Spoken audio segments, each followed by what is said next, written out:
Okay, so we are here with 500cc legend John Kocinski. How exciting is this Grand Prix and the possibility that very soon we will have two tracks in America?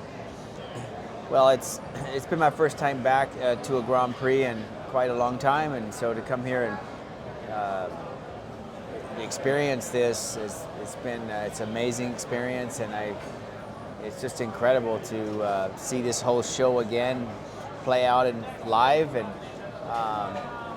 excited to be here, and like you say, to have, you know, if there was a chance to have more than one Grand Prix in America, it's something that we definitely would welcome.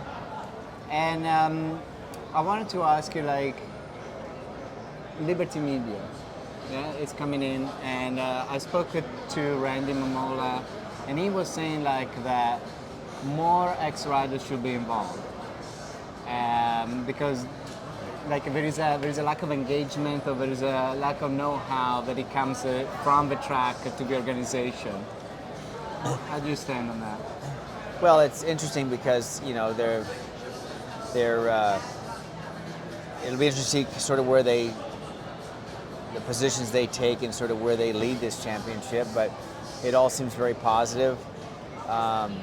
You know, I think, you know, for sure it's a bonus to be able to rely on, you know, the past performers that did really well, you know, because to be able to use their knowledge and experience and like we all make mistakes and we learn from them, and to be able to pass that knowledge on and perhaps keep other people from making mistakes, I think it's a huge asset.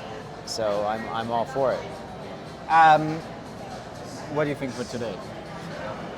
Well, if you look, if the sprint race has any indication, I think that Maverick Vinales is looking very strong. It seems his pace is probably the best of anyone. Now, you know, being an ex-rider and in the championship, you know, you're constantly working, even on the warm-up, you know, people are searching for maybe different tires, different settings to make that next step.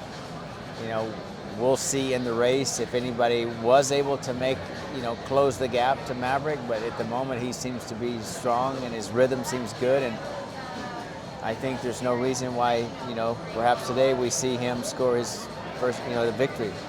So the last question is about the American school riders. You belong to a golden age. Where are we at with that? Well, you know, when you look back, you know, 30 years ago, you know, the Americans had a pretty strong footprint in Grand Prix racing, and unfortunately over time that footprint has sort of disappeared, and I guess I was one of the last ones that when I got out of Grand Prix racing, it was sort of the end of it. So that part is unfortunate, but, you know, I'm here, and I tell you, it would be interesting to be able to come back and get involved and try to, you know, change that, because I think the championship needs more Americans in it, but not just having Americans there to basically fill the grid. You know, we need to have some good riders that can fight for the championship. So you said like you were one of the last. Did you have an impression at that time that behind you there was no one else coming up? Really, you know, I've never was one to look in the rearview mirror, so I didn't really pay much attention to it. You know, you always think that somebody's going to be coming, so, you know, I didn't give it much thought, but history has shown us that there wasn't anybody coming after me, and I think, you know, unfortunately that's led to the demise of our footprint in the World Championship. But like anything, it's going to take some investment. It's going to take the right infrastructure to make that happen again. And I feel confident that, you know, I can be one of those people that can really lend a hand and experience to you know, to getting us back over there, but in a competitive way, not just being there. Yeah. Well, we as a fan certainly hope so, and we thank you for your time. No, thank you very much. Thank you so much, John.